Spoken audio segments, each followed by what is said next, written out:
complace presentar hoy la tercera emisión de nuestro programa Hablando de Derecho, que nos proponemos transmitir a través de nuestro canal de Aluna Ediciones Digitales,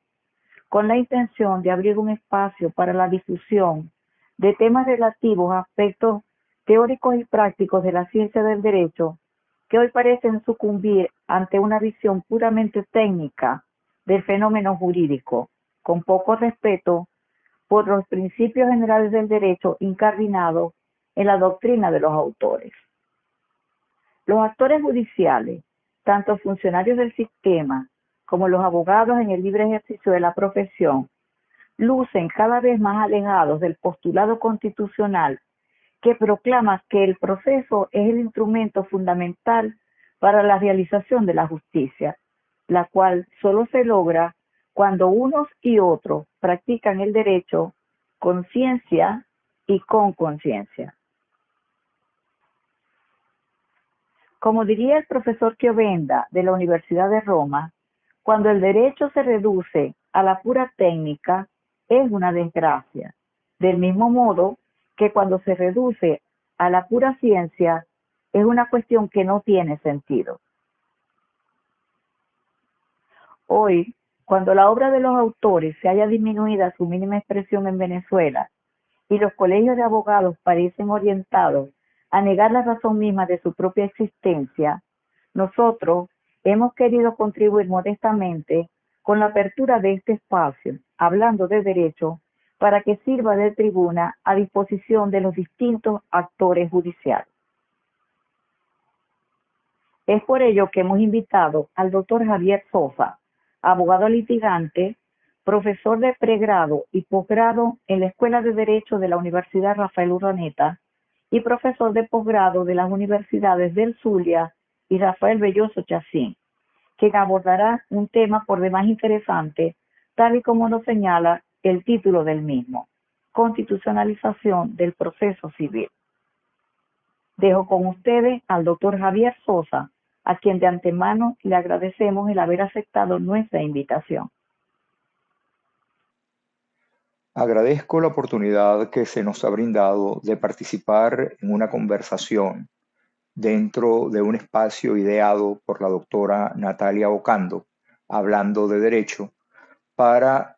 propiciar y estimular la difusión del pensamiento jurídico en estos tiempos donde la academia se observa severamente limitada en cuanto a la manera ordinaria de difundir, transmitir y estimular el diálogo enriquecedor entre los profesionales del derecho. En este orden de ideas, vamos hoy a tratar de llevar algunas reflexiones sobre la estructura constitucional de la justicia en el proceso y con ello llevar a los profesionales y estudiosos del derecho algunas ideas sobre un fenómeno que, si bien se ha hecho familiar dentro del ejercicio profesional, adolece, sin embargo, de una severa ausencia de conocimiento oportuno al respecto. Para ello, entonces, nosotros vamos a permitir realizar previamente algunas reflexiones sobre el fenómeno del neoconstitucionalismo,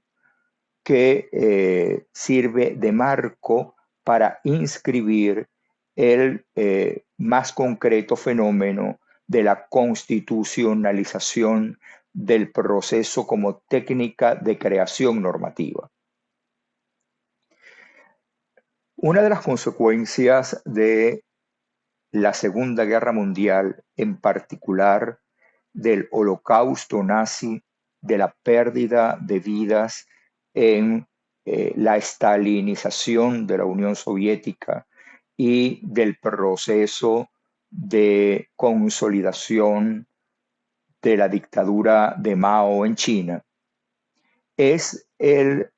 necesario interés por recuperar, en la medida de lo posible, la referencia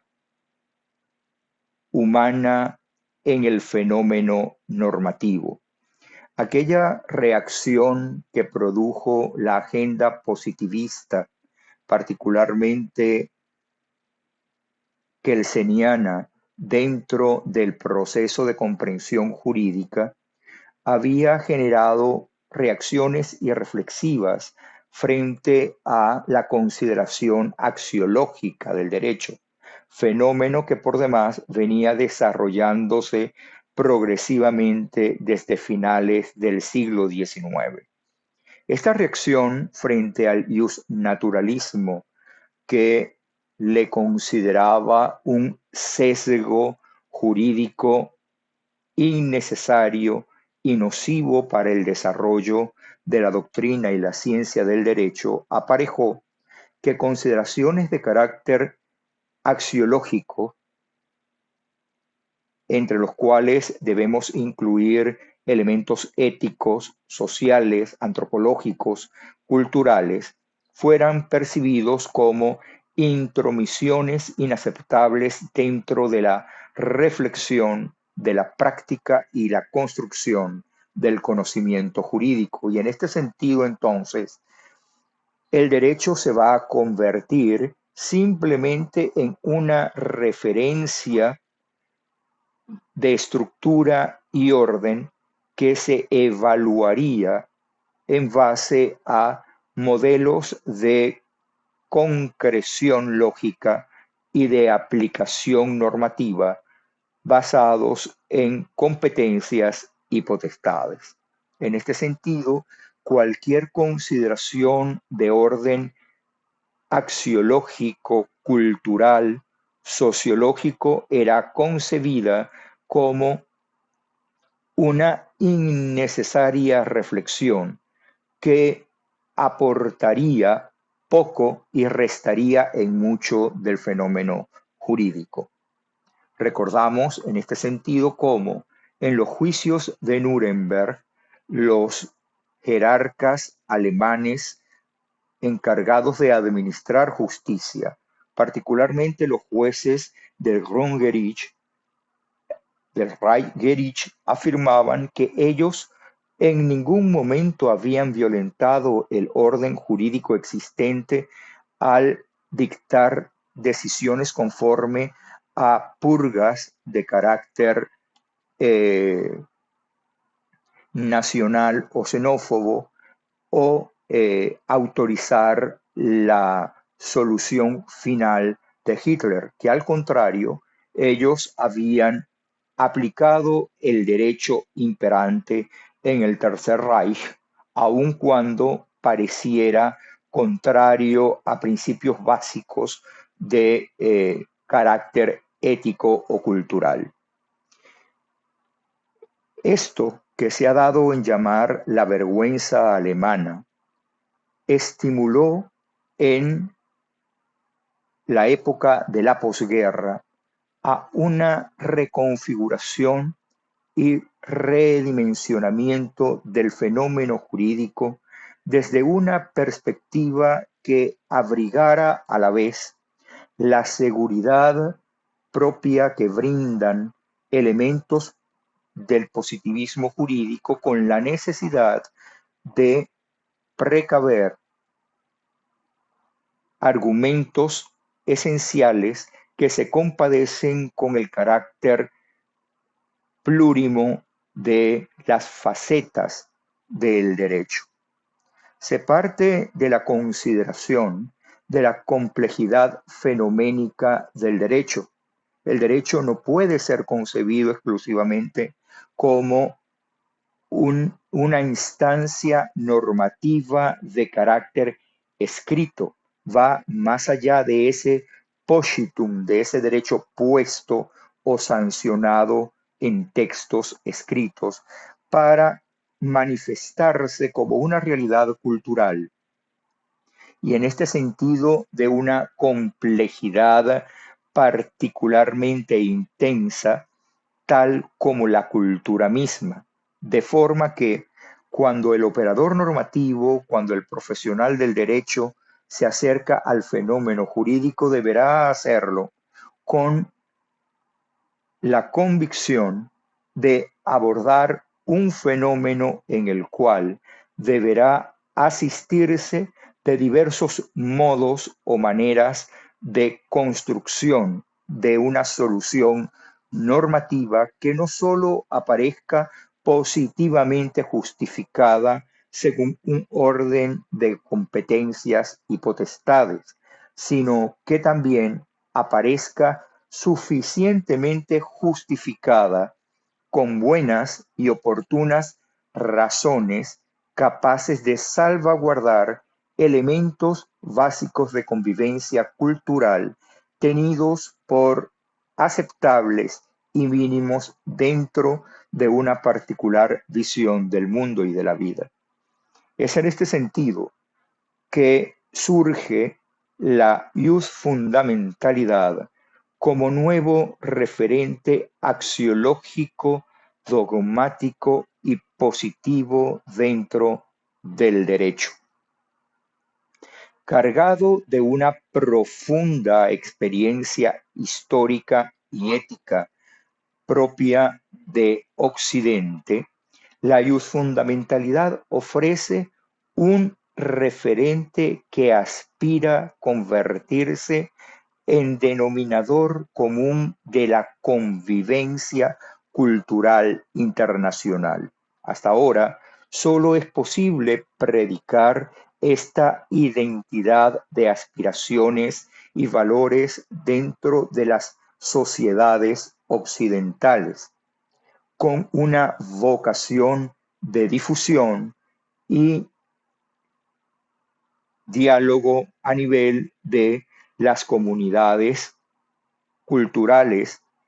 orientales y soviéticas o rusas de otro lado. En este sentido, entonces, hablamos de que esta fundamentalidad ha venido a integrarse progresivamente en los textos constitucionales de manera efectiva. A finales del siglo XIX, los derechos fundamentales se inscribían en las constituciones en una parte destinada a enunciar de manera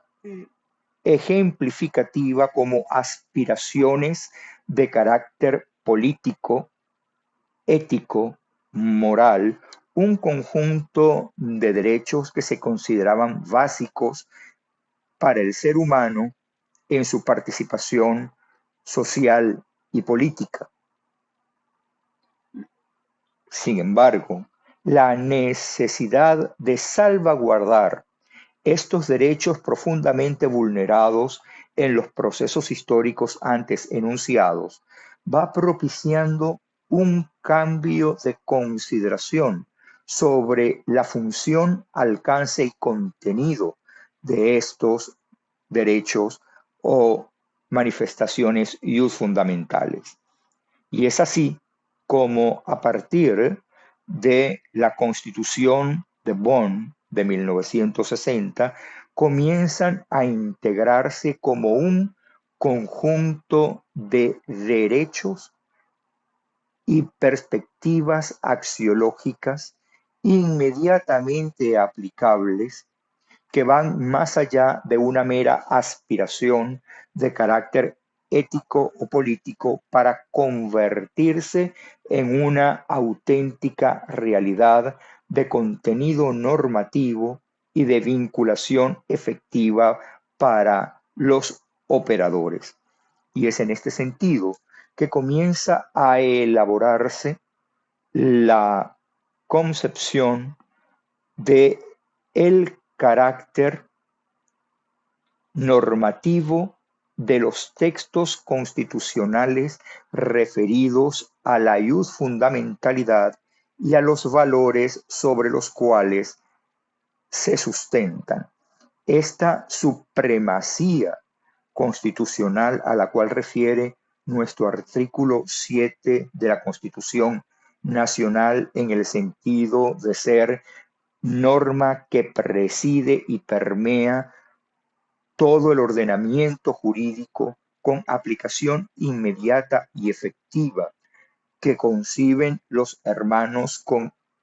el nombre de Grundnorm, de la gran norma, va a aparejar, a propiciar todo un cambio en la comprensión del fenómeno jurídico y en los procesos argumentativos que acompañan su aplicación. En este sentido, entonces, podemos afirmar que la Constitución va a trascender el significado que se le otorgaba en las concepciones decimonónicas del derecho constitucional como estructura política organizativa del Estado para convertirse realmente dentro de las democracias occidentales en la configuración normativa de los espacios de libertad en las diferentes manifestaciones de su afirmación política, religiosa, social, civil, económica, de tal manera que aquella afirmación que era socorrida para el momento de publicación de los códigos civiles del siglo XIX, según la cual el Código Civil acompañaba al sujeto desde su nacimiento hasta su muerte, ha venido a ser superada por la concepción de una constitución que acompaña al sujeto incluso antes de su gestación, en el momento de la concepción de una posible paternidad hasta mucho después de su muerte, cuando trata de crear el marco regulador preceptivo para la disposición del material biológico quedante con el fallecimiento, pues ya va mucho más allá que la disposición del cadáver y tendría que ver con el material genético que pudiera extraerse del mismo. Así pues, entonces, la Constitución va a convertirse en el texto que configura y acompaña la realidad vital del sujeto, y el derecho que le estudia, el derecho constitucional, va a ser la instancia garantizadora y verificadora de su eficacia, de su eficiencia y funcionalidad. Dicho esto, entonces, podemos entender qué significa la palabra neoconstitucionalismo. Con este neologismo se quiere precisamente poner en evidencia un estudio del fenómeno constitucional más allá de la concepción meramente estructural y organizativa de carácter político, para entenderlo como un fenómeno de dignificación del sujeto dentro y frente al Estado, de tal manera que la libertad como ingrediente de la juridicidad se convierte de esa manera en el valor esencial a tutelar frente a no solo un Estado que regula, sino dentro de una comunidad que trata de regularse y crear sus propias instancias de desempeño. Al ser concebido el derecho constitucional de esta manera, y partiendo de la consideración de la norma constitucional como norma que regula la conducta de manera inmediata y prístina, reconociéndole su propia función normativa, se va a crear un conjunto de consecuencias de relevancia particular para poder insertar el fenómeno constitucional en el resto de las disciplinas jurídicas. pudiendo entonces afirmarse que en adelante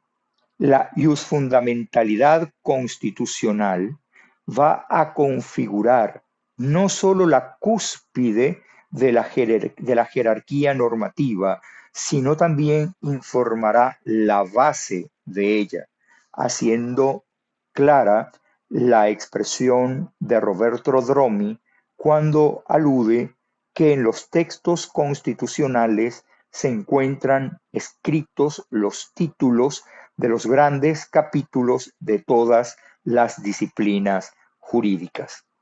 Y entonces, a esta nueva forma de ver la Constitución y las normas y desarrollos constitucionales, se le atribuyen en consecuencia varias funciones. La primera es una vocación de aplicación totalizadora. Se aspira que cualquier aplicación normativa parta de una consideración constitucional y por tanto, como bien ya lo afirmaba Rudolf Smen, seguido por Konrad Hesse y Jan-Peter Schneider, se trata de asegurar que cualquier argumento que tenga el propósito de generar una aplicación jurídica para solucionar un problema particular o general necesariamente tenga en consideración el soporte fundamental constitucionalmente sancionado y así entonces, junto a la validez formal constituida por las competencias y los procedimientos, se habla de una validez material o legitimación que vendría a ser aportada por el contenido de los derechos fundamentales involucrados en la aplicación o creación normativa en consideración. A esta vocación totalizadora acompaña lo que se denomina el carácter permeable o estructura permeable de el derecho para referir precisamente a esa capacidad de cualquier disciplina jurídica de recibir y hacer efectiva y funcional la incidencia constitucional. Y así entonces, esta metáfora que alude a la manera en que un líquido logra eh, introducirse entre otros materiales sólidos, así entonces se habla de la necesidad que los valores y los derechos fundamentales logren inmiscuirse, permear, mojar el resto del ordenamiento jurídico.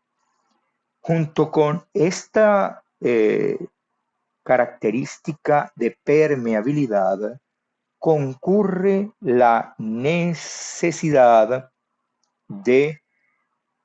preservar el mínimo de estructura fundamental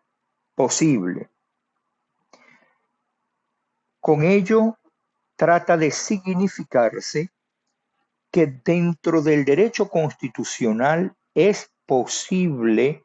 recrear un modelo particular de justicia que debe presidir las relaciones sociales.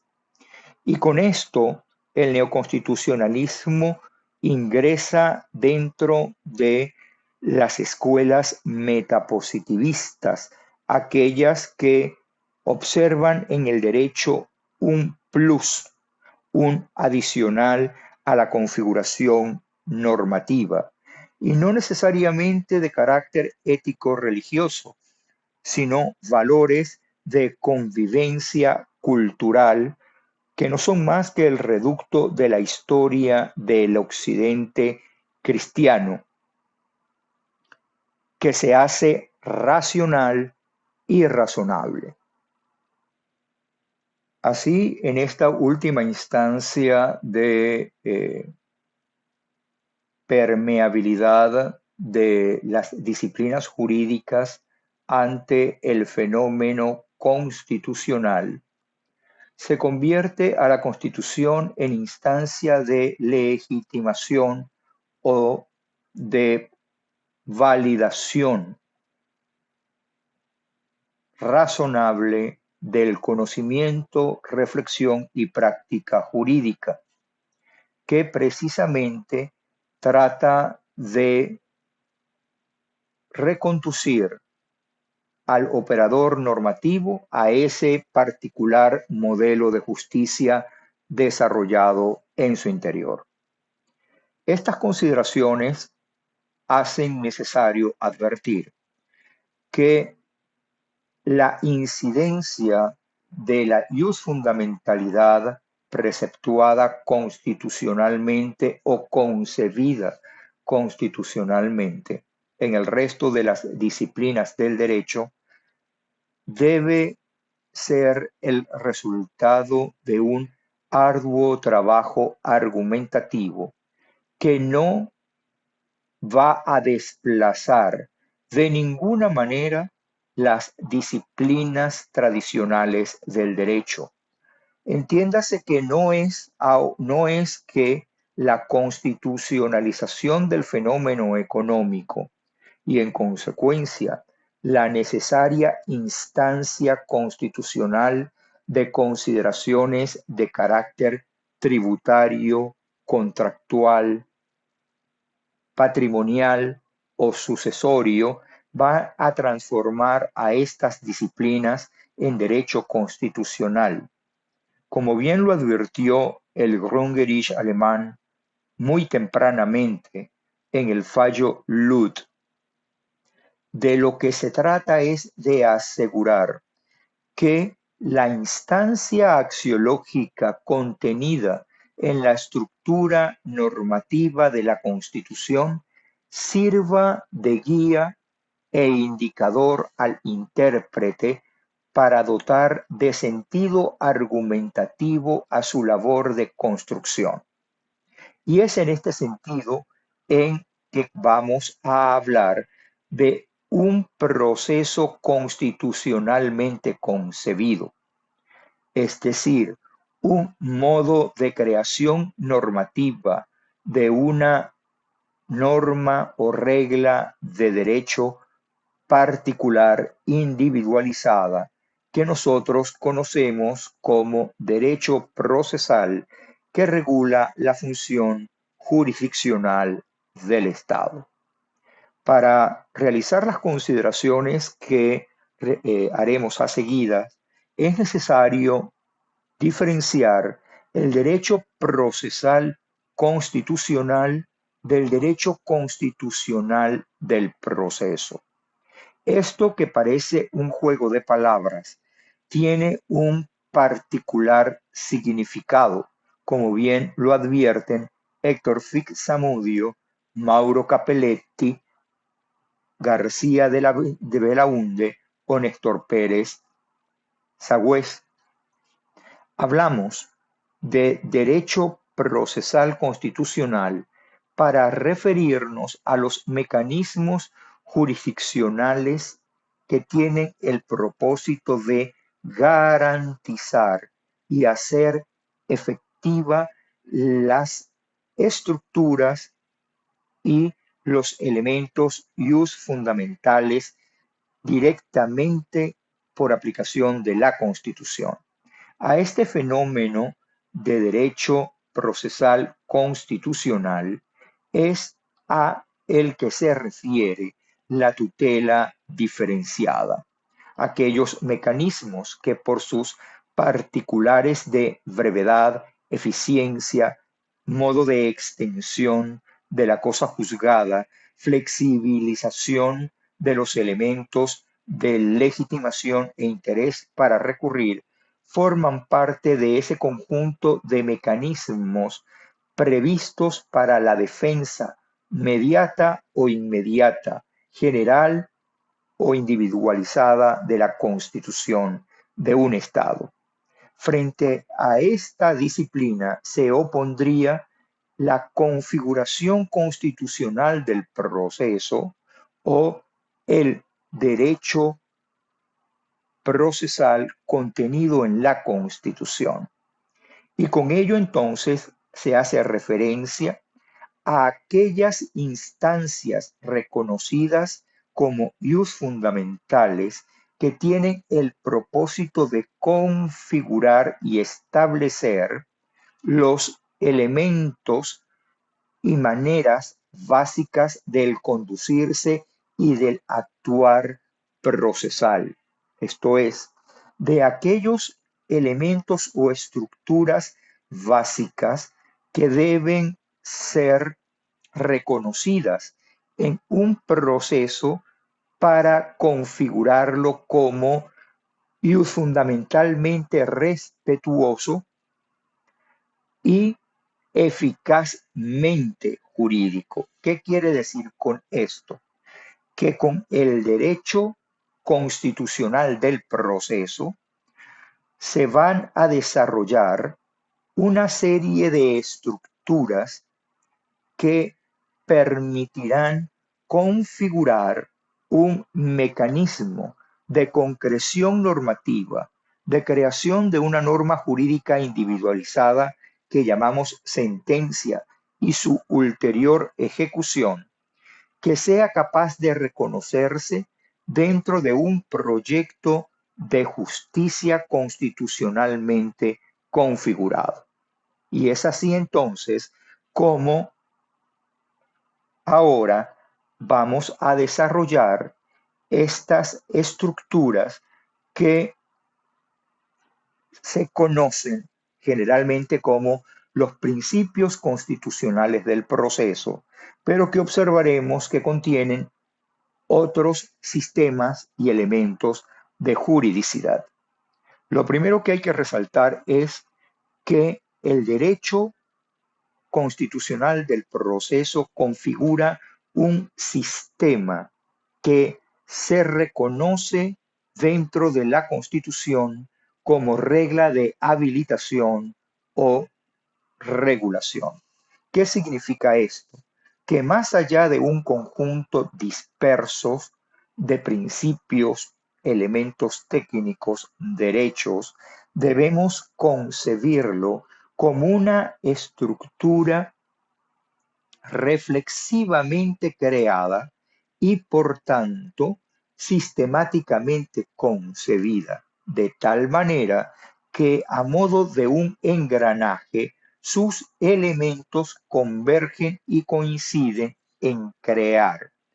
esa estructura para sancionar la norma jurídica individualizada y hacerla efectiva con un respeto necesario a la libertad del justiciable como partícipe dentro de ese sistema. Y es así como, entonces, tenemos que el fenómeno procesal se inscribe dentro de la estructura de la función pública como una de los cometidos básicos de la configuración de la división de funciones, la función judicial o jurisdiccional, que viene dentro de nuestro texto constitucional a configurarse en un sistema estructural institucional, es decir, instancias institucionales disciplinadas de participación política que tienen atribuidas la solución de conflictos y la materialización de dichas soluciones. Y en esta estructura del sistema de justicia convergen las instancias de solución o salvación de diferencia que culturalmente hacen vida dentro del Estado venezolano. Y entonces observamos los órganos jurisdiccionales en cuya cúspide se encuentra el Supremo Tribunal de Justicia y los órganos que aseguran la ejecución y aplicación de las normas dictadas por la diversa estructura tribunalicia venezolana. Pero también se reconoce a los medios alternos de solución de conflicto, en particular al arbitraje, que como fenómeno no jurisdiccional y técnicamente procesal converge dentro de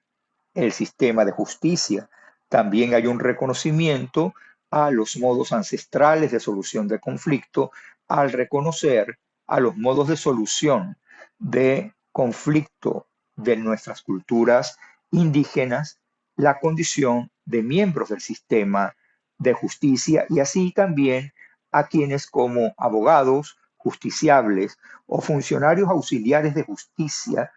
participan o intervienen dentro del fenómeno jurisdiccional.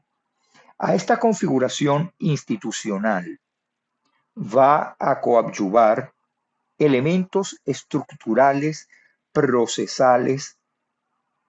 mínimos de seguridad para la legítima solución del conflicto y aseguramiento de los derechos fundamentales de los justiciables. Y entonces se dice que estos sistemas, que este sistema de justicia debe estar dotado, y en particular la función jurisdiccional del Estado, de autonomía, imparcialidad e independencia. Los atributos de autonomía e independencia refieren la posición que dentro de la estructura del Estado adopta la función jurisdiccional capaz de asegurar y garantizar la libertad y la instancia fundamental de los justiciables. Con el neoconstitucionalismo en la autonomía e independencia, no se ven únicamente razones de carácter político, la necesidad de asegurar en la estructura del Estado una ausencia de injerencia del fenómeno jurisdiccional, sino que también se le concibe como única instancia posible para asegurar al justiciable, a aquel que está sometido a la heterocomposición, una auténtica imparcialidad del juzgador. Y esta imparcialidad que viene dotada desde la autonomía e independencia es la imparcialidad política, la ausencia de injerencia de otros actores políticos o culturales dentro de el proceso como fenómeno solutivo del conflicto. Y es así entonces como en esta estructura autónoma, imparcial e independiente, que más que principios constitucionales se van a convertir en la perspectiva del justiciable en un auténtico derecho constitucional bajo la dimensión del juez natural, es norma jurídica de inmediata aplicación de carácter constitucional. Quiere decir que el juez natural no debe concebirse únicamente como instancia axiológica, sino que se convierte en auténtico derecho constitucional. Y el juez natural, aparte de ser un juez autónomo, independiente e imparcial, para terminar de configurar la seguridad del justiciable, debe ser predeterminado por la ley. Junto a la estructura procesal desde la perspectiva organizacional, vamos a referirnos también de manera muy superficial y somera a los derechos constitucionales que estructuran y crean un modelo procesal en el cual se espera surja una solución argumentativamente razonable del conflicto. Y entonces hablamos de los derechos constitucionales del justiciable que tienen en la tutela judicial efectiva, el debido proceso y la seguridad jurídica, sus elementos configurativos. La tutela judicial efectiva es un derecho, si se quiere, de creación reciente, por cuanto habiendo iniciado su configuración en la Brunner Grundgesetz de 1960 y dirigida exclusivamente a la materia contencioso-administrativa como instancia aseguradora del desenvolvimiento del ciudadano antes administrado dentro de la actividad de la administración pública y frente o contra ella, ha venido progresivamente expandiendo su radio de acción hasta convertirse realmente en el derecho a materializar una solución efectiva, funcional, transparente y real del conflicto de intereses secundum ius. Y así entonces la tutela judicial efectiva o en su manifestación de expectativa legítima no es otra cosa que la posibilidad de acceder al sistema de justicia para lograr materializar los proyectos de decisión contenidos en normas jurídicas de otro orden o carácter. Pero esta tutela judicial efectiva, para asegurar su viabilidad, se reconoce dentro de un proceso, pero dentro de un proceso desarrollado conforme a ciertas reglas o formas estructurales, convirtiéndose así en un verdadero mecanismo de solución de intereses y con el debido proceso se, se denomina aquel proceso jurisdiccional que por configurarse según el respeto a los derechos y garantías constitucionales, asegura de alguna manera una posición del juez capaz de decidir conforme al derecho y suplir la tutela judicial. A la tutela judicial efectiva acompaña el debido proceso como otro derecho configurativo del derecho constitucional del proceso. En él se inscriben diversos derechos de carácter constitucional. El más importante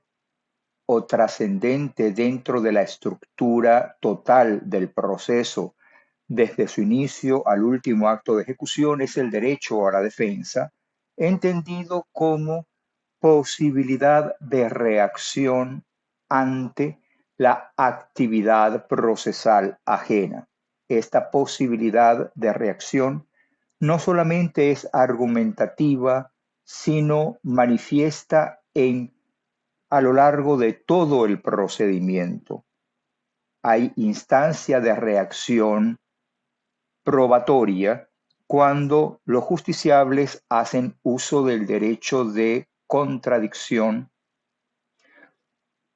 de control a la prueba. Hay instancias de reacción en sede de ejecución cuando se oponen en las diversas modalidades de tercería o alegando ciertas condiciones que gravan o gravitan sobre el patrimonio. Este derecho a la defensa incluso se hace manifiesto aún antes del proceso como posibilidad de aseguramiento de la fuente probatoria. También observa en el derecho al recurso a la instancia recursiva el derecho a la revisión de la sentencia, a que sea conocida por un juez de superior jerarquía, una de sus manifestaciones. Este derecho a la defensa concurre con el derecho al juzgamiento por el juez natural, que inscrito en el debido proceso hemos visto que realmente se refiere a una forma estructural dentro del sistema de justicia, pero que es vista desde la perspectiva del justiciable como su derecho al juez natural. Y una serie de estructuras procesales encaminadas a asegurar la efectividad de esa reacción. Por ejemplo, el derecho de no declarar contra sí mismo en sede jurisdiccional, el derecho a ciertas calificaciones dentro de los derechos estatutarios, como son el derecho de protección del consumo o el derecho tributario, que vienen precisamente de una concepción suplida por el derecho penal y luego por el derecho laboral con el indubio pro reo o el indubio pro operario. Junto al debido proceso observamos un tercer derecho que se configura de manera sistemática y es el derecho a la seguridad jurídica. Este derecho debe ser entendido como el carácter de orden público parcial reconocido al fenómeno procesal que se rige por el principio de legalidad. Y aquí es importante ante los avatares que está sufriendo esta visión procesal, hacer algunas reflexiones, puesto que se concibe que las formas procesales, es decir, los modos de actuación de las partes en el proceso, que se configuran con maneras de conducta, tiempo, modos, formas y oportunidades, son excesivas en cuanto a su disciplina y reglamento. El fenómeno procesal es un fenómeno esencialmente formal, como bien lo advierte Adolf Weiss, procesalista alemán. No puede concebirse un proceso sin formas, y ya lo advertía Giuseppe Chiovenda cuando afirmaba el proceso es esencialmente forma. Y con ello quiere afirmarse que la eliminación de las formas procesales aparejaría una absoluta incertidumbre dentro del fenómeno jurisdiccional que iría en desmedro de la tutela judicial efectiva y del debido proceso, pues solo a través de la posible predictibilidad de la actividad procesal siguiente y de los diversos efectos o consecuencias de la misma es que es posible construir una expectativa legítima sobre el contenido de una eventual decisión. La inhibición de las formas procesales innecesarias, la llamada interdicción de las formas procesales, no significa extinción de las formas del proceso. Lo que supone es eliminación de aquellos trámites innecesarios o que siendo necesarios lograron su finalidad, como ya lo advertía el proyecto Carnelutti en 1938 y que se hizo norma en nuestro Código de Procedimiento Civil. Estos tres derechos vienen a configurar el andamiaje básico del derecho procesal constitucional. Estos tres derechos son de aplicación inmediata. Se convierten en auténtica fuente del derecho procesal para el juez y de obligatoria aplicación. Pero es que el fundamento de estos derechos son ciertas premisas axiológicas que por sí mismas cumplen una función diversa en el proceso. Y es a esto a lo que se refiere de manera inapropiada la práctica jurídica como los principios procesales, pues no es más que la configuración axiológica de estos derechos como estructuras de interpretación procesal, de la norma procesal. Es decir, cuando no es de inmediata aplicación, los valores que subyacen a estas normas se van a convertir en instancias estimativas de validación argumentativa. Y con ello lo que queremos afirmar es que las normas procesales deberán siempre interpretarse en base a estos valores, a estas instancias estimativas, con el propósito de lograr una mayor eficiencia y efectividad en su aplicación, conforme nos lo advierte Robert Alexy en su obra La interpretación jurídica en los derechos fundamentales. Junto con esta función estimativa o de optimización, concurre una función de integración ante las eventuales insuficiencias o anomías, sobre todo de carácter solutivo, pues se discute si puede ser suplida una estructura técnica no prevista dentro del derecho procesal. Así las cosas entonces, y de manera muy breve, hemos visto cómo la justicia, como fenómeno ordinariamente atribuido a la jurisdicción, debe asumir un rol constitucionalizado y constitucionalizante. Debe promover los valores de convivencia cultural y social sancionados en la Constitución y bajo la estructura constitucional, porque no solo no son valores idealmente concebidos, sino valores